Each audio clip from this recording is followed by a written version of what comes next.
ഇപ്പോൾ വാരാന്ത്യ ലോക വൃത്താന്തം കേൾക്കാം. പ്രൊഫസർ ജെ ജേക്കബ് അവതരിപ്പിക്കുന്നു. വാരാന്ത്യ ലോക വൃത്താന്തം.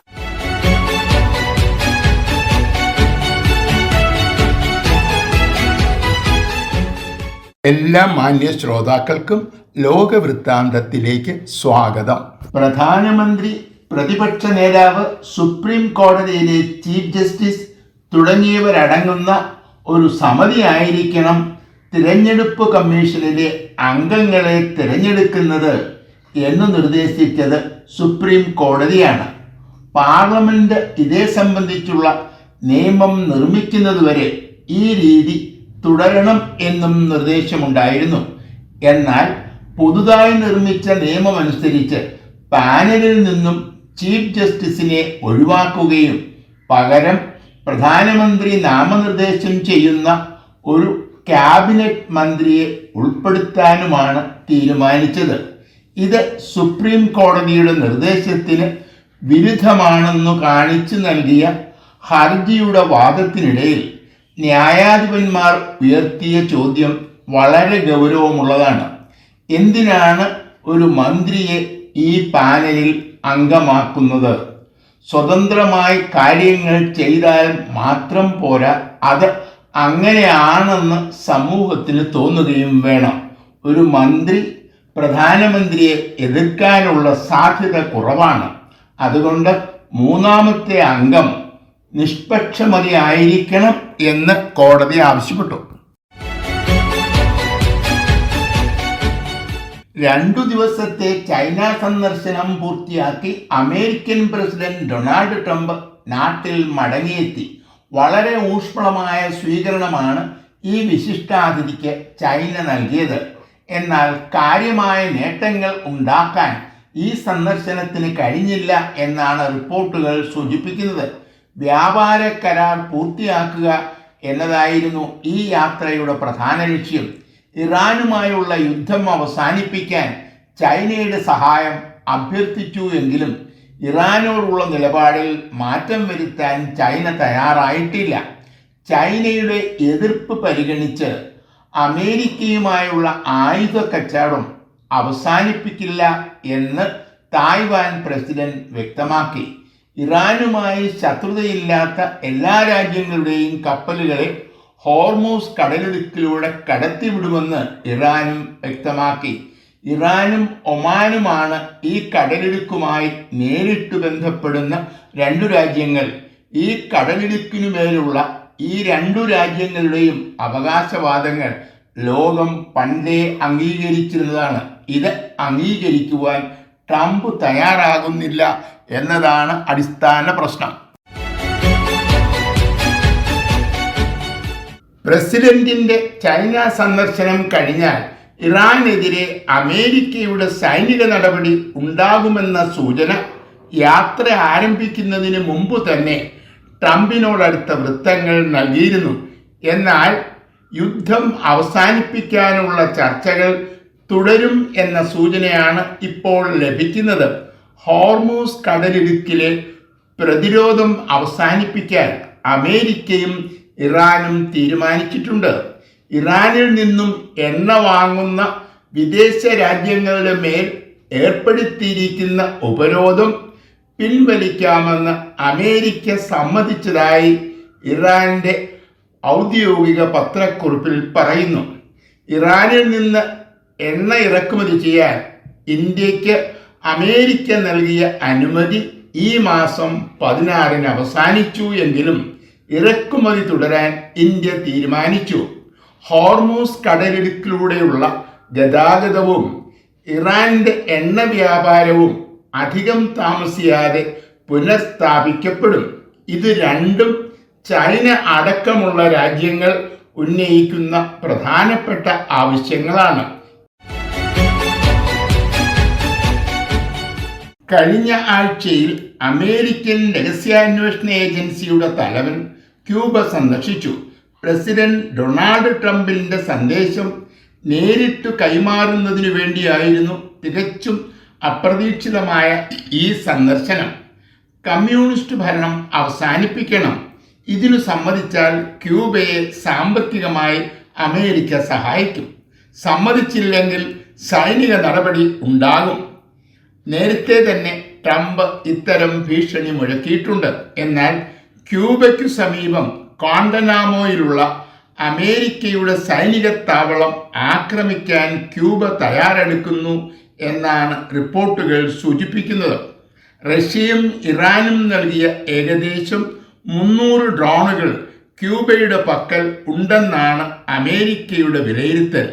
അമേരിക്കയെ സൈനികമായി ഭീഷണിപ്പെടുത്താനുള്ള ആയുധബലം ക്യൂബയ്ക്കില്ല.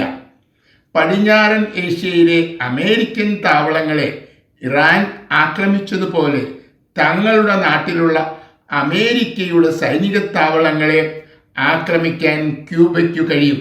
വീണ്ടും ഒരു യുദ്ധം ചോദിച്ചു വാങ്ങാനാണ് ട്രംപിന്റെ നീക്കം. തെരുവു നായ്ക്കളെ വെടിവെച്ചു കൊല്ലുന്നതിനെ സുപ്രീം കോടതി അനുകൂലിച്ചു. മനുഷ്യജീവന് ഭീഷണിയാകുന്ന തെരുവു നായ്ക്കളെ കൊല്ലുന്നതിനെതിരെയുള്ള ഹർജിയിലാണ് സുപ്രീം കോടതിയുടെ ഉത്തരവ്. പൗരന്മാരുടെ ജീവനും സ്വത്തിനും സംരക്ഷണം നൽകുക എന്നത് സ്റ്റേറ്റിന്റെ ഭരണഘടനാപരമായ ഉത്തരവാദിത്വമാണ്. മൃഗസ്നേഹികളുടെ ഇടപെടൽ മൂലം തെരുവു നായ്ക്കളുടെ ആക്രമണത്തിൽ നിന്നും പൗരന്മാരെ സംരക്ഷിക്കാൻ കഴിയാത്ത സ്ഥിതിയിലാണ് സംസ്ഥാനങ്ങൾ. വർഷം തോറും തെരുവു നായ്ക്കളെ കൊല്ലുക എന്നത് പഞ്ചായത്തുകൾ മുറതെറ്റാതെ നടത്തിയിരുന്ന ഒരു കാലം നമ്മുടെ കേരളത്തിൽ ഉണ്ടായിരുന്നു. ഈ പതിവ് ഉപേക്ഷിച്ചതോടെ തെരുവു നായ്ക്കളുടെ എണ്ണം വർദ്ധിച്ചു. മിച്ചം വരുന്ന ഭക്ഷണപദാർത്ഥങ്ങൾ തെരുവിലേക്ക് വലിച്ചെറിയുന്നവരാണ് നമ്മളിൽ പലരും. ഈ ഭക്ഷണ പദാർത്ഥങ്ങളുടെ അവശിഷ്ടങ്ങളാണ് നായ്ക്കളെ തെരുവുകളിലേക്ക് ആകർഷിക്കുന്നത്. വല്ലപ്പോഴുമുള്ള ദയാവധം നായ്ക്കളുടെ വംശവർദ്ധനവിനെ നിയന്ത്രിക്കും. എന്നാൽ നമ്മുടെ മാലിന്യ സംസ്കരണ പദ്ധതികൾ കുറ്റമറ്റതാകണം. അല്ലാത്ത പക്ഷം ഇത് വിജയിക്കുമെന്ന് തോന്നുന്നില്ല. 1 മണിക്കൂർ വ്യത്യാസത്തിലാണ് ഇറാനെതിരെയുള്ള സൈനിക നടപടികൾ ഒഴിവായതെന്ന് ചൈനയിൽ നിന്നും മടങ്ങിയെത്തിയ ട്രംപ് തിങ്കളാഴ്ച പ്രഖ്യാപിച്ചു. സൈനിക നടപടികൾ ആരംഭിക്കാൻ 1 മണിക്കൂർ ഉള്ളപ്പോൾ തന്നോട് ഇറാന് കുറച്ചുകൂടി സമയം നൽകണമെന്ന് സഖ്യകക്ഷികൾ ആവശ്യപ്പെട്ടു എന്നാണ് ട്രംപ് അവകാശപ്പെടുന്നത്. സൗദി അറേബ്യ, ഖത്തർ, UAE തുടങ്ങിയ രാജ്യങ്ങളെയാണ് സഖ്യകക്ഷികൾ എന്നതുകൊണ്ട് ട്രംപ് ഉദ്ദേശിച്ചത്. ചർച്ചകൾ പുരോഗമിക്കുകയാണെന്നും ഏതാനും ദിവസങ്ങൾ കൂടി നയതന്ത്രത്തിനായി മാറ്റിവെക്കാനുമുള്ള അഭ്യർത്ഥന മാനിച്ചാണ് ഇറാനെ ആക്രമിക്കാനുള്ള തീരുമാനം മാറ്റിയത് എന്നാണ് ട്രംപിന്റെ വിശദീകരണം. എന്നാൽ ഇങ്ങനെ ഒരു സൈനിക നടപടിയെക്കുറിച്ച് അറിയില്ല എന്നാണ് സഖ്യകക്ഷികൾ പ്രതികരിച്ചത്. തങ്ങളുടെ ഏറ്റവും പുതിയ നിർദ്ദേശങ്ങൾ പാകിസ്ഥാൻ വഴി അമേരിക്കയെ അറിയിച്ചിട്ടുണ്ട് എന്ന് ഇറാൻ വ്യക്തമാക്കി. ഈ നിർദ്ദേശങ്ങൾ പരിഗണിച്ചുകൊണ്ടിരിക്കുമ്പോൾ യുദ്ധഭീഷണി മുഴക്കുന്നത് സമാധാന ചർച്ചയ്ക്ക് അനുകൂലമായ ഒരു സമീപനം അല്ല. 1979 പീപ്പിൾസ് റിപ്പബ്ലിക് ഓഫ് ചൈനയെ അമേരിക്ക അംഗീകരിച്ചത്. അതിനു മുമ്പ് റിപ്പബ്ലിക് ഓഫ് ചൈന അഥവാ തായ്വാനാണ് ചൈനയായി കണക്കാക്കപ്പെട്ടിരുന്നത്. ഔദ്യോഗികമായി ചൈനയെ അംഗീകരിച്ചുവെങ്കിലും അമേരിക്ക ഇപ്പോഴും തായ്വാനുമായുള്ള ബന്ധങ്ങൾ തുടരുന്നു. ഈ അടുത്ത കാലത്ത് തായ്വാന് ആയുധങ്ങൾ വിൽക്കുന്നതിനുള്ള കരാറിൽ പ്രസിഡന്റ് ട്രംപ് ഒപ്പുവെച്ചു. തായ്വാൻ ചൈന വൻകരയുടെ ഭാഗമാണ് എന്നാണ് ചൈന എപ്പോഴും വാദിക്കുന്നത്. ഇന്നുവരെ ചൈനയിലെ ഒരു ഭരണാധികാരിയും തായ്വാനിൽ ഭരണം നടത്തിയിട്ടില്ല. അമേരിക്കയുടെ ആയുധ വിൽപ്പന അന്താരാഷ്ട്ര കീഴ്വഴക്കങ്ങളുടെ ലംഘനമാണെന്നും അത് ഉപേക്ഷിക്കണം എന്നുമാണ് ചൈന ആവശ്യപ്പെടുന്നത്. ആയുധ വിൽപ്പനയ്ക്ക് ചൈനയുടെ അനുമതി ആവശ്യമില്ല എന്ന നിലപാടിലാണ് അമേരിക്ക. ആവശ്യമെങ്കിൽ തായ്വാൻ പ്രസിഡന്റുമായി സംസാരിക്കാമെന്നാണ് ട്രംപിന്റെ പ്രതികരണം. അമേരിക്കയുടെ ഒരു പ്രസിഡന്റും 1979 ശേഷം തായ്വാൻ പ്രസിഡന്റിനോട് സംസാരിച്ചിട്ടില്ല. ഗ്ലോബൽ സുമൂദ് ഫൗണ്ടേഷന്റെ ആഭിമുഖ്യത്തിൽ ഗാസ നിവാസികൾക്ക് വിതരണം ചെയ്യാനുള്ള ഭക്ഷണ പദാർത്ഥങ്ങളുമായി വന്ന കപ്പൽ വ്യൂഹത്തെ കടലിൽ വെച്ചു തന്നെ ഇസ്രായേൽ തടയുകയും കപ്പലുകൾ കസ്റ്റഡിയിലെടുക്കുകയും ചെയ്തു. ഇതിനെ ജീവകാരുണ്യ പ്രവർത്തനം എന്നാണ് ഇതിൻ്റെ സംഘാടകർ വിശേഷിപ്പിക്കുന്നത്. എന്നാൽ ഹമാസിനു വേണ്ടിയുള്ള പ്രവർത്തനം എന്നാണ് ഇസ്രായേൽ ആരോപിക്കുന്നത്. ഈ കപ്പലുകളിൽ 40 രാജ്യങ്ങളിൽ നിന്നുള്ള പ്രവർത്തകരുണ്ട്. ഇവരെ കുറ്റവാളികളെ പോലെ ചങ്ങലക്കിട്ടാണ് കരയിലേക്ക് ഇറക്കിയത്. യാതൊരു കുറ്റവും ചെയ്യാത്ത ജീവകാരുണ്യ പ്രവർത്തകരെ ചങ്ങലക്കിട്ടതിനെ ഒട്ടുമിക്ക യൂറോപ്യൻ രാജ്യങ്ങളും അപലപിച്ചിട്ടുണ്ട്. മുദ്രാവാക്യം വിളിക്കാൻ ശ്രമിച്ച ഒരു സ്ത്രീയെ സൈനികർ കഴുത്തിനു കുത്തിപ്പിടിച്ച് താഴേക്കിടുന്ന ചിത്രം ലോകമാധ്യമങ്ങൾ പ്രസിദ്ധീകരിച്ചിട്ടുണ്ട്. ഒരു മന്ത്രി ഈ ജീവകാരുണ്യ പ്രവർത്തകരെ പരിഹസിക്കുന്നതിൻ്റെ ചിത്രങ്ങളും വൈറലായിട്ടുണ്ട്. പരസ്യമായി ജീവകാരുണ്യ പ്രവർത്തനങ്ങൾ നടത്തുന്നവരെ പോലും യുദ്ധ കുറ്റവാളികളായിട്ടാണ് ഇസ്രായേൽ കാണുന്നത്. ഡെമോക്രാറ്റിക് റിപ്പബ്ലിക് ഓഫ് കോങ്കോയിൽ മാരകമായ എബോള രോഗം പടർന്നു പിടിക്കുകയാണ്. 1976 ഈ രോഗം കണ്ടെത്തിയത്. കുരങ്ങുകൾ, വവ്വാലുകൾ തുടങ്ങിയ കാട്ടുമൃഗങ്ങളുടെ മാംസം ഭക്ഷിക്കുന്നവരിലാണ് ആദ്യമായി രോഗബാധ കണ്ടെത്തിയത്. തുടക്കത്തിൽ രോഗത്തെ അതിജീവിക്കുന്നവരുടെ എണ്ണം 10% താഴെയായിരുന്നു. ഇപ്പോൾ അത് 50% ഉയർന്നിട്ടുണ്ട്. ഇതുവരെ പ്രതിരോധ വാക്സിൻ കണ്ടുപിടിക്കാൻ കഴിഞ്ഞിട്ടില്ല. 1976 ശേഷം പല പ്രാവശ്യം രോഗബാധ ഉണ്ടായിട്ടുണ്ട്. എന്നാൽ ഇത്രയധികം മരണങ്ങൾ ഉണ്ടായിട്ടില്ല. ലോകാരോഗ്യ സംഘടനയുടെ ആഭിമുഖ്യത്തിൽ നടത്തിയിരുന്ന പ്രതിരോധ പ്രവർത്തനങ്ങളാണ് മുൻകാലങ്ങളിൽ രോഗവ്യാപനം തടയാൻ സഹായിച്ചത്. എന്നാൽ ആവശ്യമായ സാമ്പത്തിക സഹായങ്ങൾ ലഭിക്കാതിരുന്നത് കൊണ്ട് പ്രതിരോധ പ്രവർത്തനങ്ങളിൽ 2025 ശേഷം വലിയ വീഴ്ചയുണ്ടായി എന്ന് ലോകാരോഗ്യ സംഘടന വ്യക്തമാക്കിയിട്ടുണ്ട്. ഈ വർഷമാണ് ഈ സംഘടനയിൽ നിന്നും അമേരിക്ക പിന്മാറുകയും സാമ്പത്തിക സഹായം നിർത്തലാക്കുകയും ചെയ്തത്.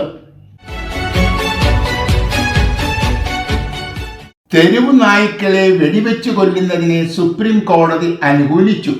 മനുഷ്യജീവന് ഭീഷണിയാകുന്ന തെരുവു നായ്ക്കളെ കൊല്ലുന്നതിനെതിരെയുള്ള ഹർജിയിലാണ് സുപ്രീം കോടതിയുടെ ഉത്തരവ്. പൗരന്മാരുടെ ജീവനും സ്വത്തിനും സംരക്ഷണം നൽകുക എന്നത് സ്റ്റേറ്റിന്റെ ഭരണഘടനാപരമായ ഉത്തരവാദിത്വമാണ്. മൃഗസ്നേഹികളുടെ ഇടപെടൽ മൂലം തെരുവു നായ്ക്കളുടെ ആക്രമണത്തിൽ നിന്നും പൗരന്മാരെ സംരക്ഷിക്കാൻ കഴിയാത്ത സ്ഥിതിയിലാണ് സംസ്ഥാനങ്ങൾ. വർഷം തോറും തെരുവു നായ്ക്കളെ കൊല്ലുക എന്നത് പഞ്ചായത്തുകൾ മുറതെറ്റാതെ നടത്തിയിരുന്ന ഒരു കാലം നമ്മുടെ കേരളത്തിൽ ഉണ്ടായിരുന്നു. ഈ പതിവ് ഉപേക്ഷിച്ചതോടെ തെരുവു നായ്ക്കളുടെ എണ്ണം വർദ്ധിച്ചു. മിച്ചം വരുന്ന ഭക്ഷണപദാർത്ഥങ്ങൾ തെരുവിലേക്ക് വലിച്ചെറിയുന്നവരാണ് നമ്മളിൽ പലരും. ഈ ഭക്ഷണ പദാർത്ഥങ്ങളുടെ അവശിഷ്ടങ്ങളാണ് നായ്ക്കളെ തെരുവുകളിലേക്ക് ആകർഷിക്കുന്നത്. വല്ലപ്പോഴുമുള്ള ദയാവധം നായ്ക്കളുടെ വംശവർദ്ധനവിനെ നിയന്ത്രിക്കും. എന്നാൽ നമ്മുടെ മാലിന്യ സംസ്കരണ പദ്ധതികൾ കുറ്റമറ്റതാകണം. അല്ലാത്ത പക്ഷം ഇത് വിജയിക്കുമെന്ന് തോന്നുന്നില്ല. 13ാം നിയമസഭ നിലവിൽ വന്നു. 3 മാസം മുമ്പ് ഭരണപക്ഷവും പ്രതിപക്ഷവും ഇറങ്ങിപ്പോയ സഭയിൽ കഴിഞ്ഞ ദിവസം കേരളം കണ്ടത് പരസ്പര സ്നേഹത്തിൻ്റെയും ആദരവിൻ്റെയും പ്രകടനങ്ങളാണ്. ഒരു ജനാധിപത്യ സംവിധാനത്തിൽ ജനങ്ങളുടെ താല്പര്യങ്ങൾ സംരക്ഷിക്കുക എന്നത് ഭരണപക്ഷത്തിൻ്റെതെന്നതുപോലെ പ്രതിപക്ഷത്തിൻ്റെയും കടമയാണ്. കാഴ്ചപ്പാടുകളിലെ വ്യത്യാസം മൂലം വിമർശനങ്ങൾ ഉണ്ടാവുക സ്വാഭാവികമാണ്. ആരോഗ്യകരമായ വിമർശനങ്ങൾക്ക് അവസരം നൽകുന്നത് കൊണ്ടാണ് ജനാധിപത്യം നിലനിൽക്കുന്നത്. എന്നാൽ ചിലപ്പോഴെങ്കിലും വിമർശനങ്ങൾക്കു നേരെ മൗനം പാലിക്കാനും അവഗണിക്കാനും ബന്ധപ്പെട്ടവർക്ക് അവസരം നൽകുന്നു എന്നത് ഈ സംവിധാനത്തിൻ്റെ പോരായ്മയാണ്. അതുപോലെ തന്നെ സർക്കാരിനെതിരെയുള്ള വിമർശനങ്ങൾ വ്യക്തിഹത്യയ്ക്കുള്ള അവസരങ്ങളായി മാറുന്നതും നമ്മൾ കണ്ടിട്ടുണ്ട്. ജനങ്ങളെ ബാധിക്കുന്ന വിഷയങ്ങൾ ആഴത്തിൽ പഠിക്കാനും അതിലേക്ക് സർക്കാരിൻ്റെ ശ്രദ്ധ ക്ഷണിക്കാനും അനുകൂലമായ തീരുമാനങ്ങൾ ഉണ്ടാക്കാനും ശ്രമിക്കുക എന്നത് എല്ലാ MLA-മാരുടെയും ഉത്തരവാദിത്വമാണ്. വാരാന്ത്യ ലോക വൃത്താന്തം.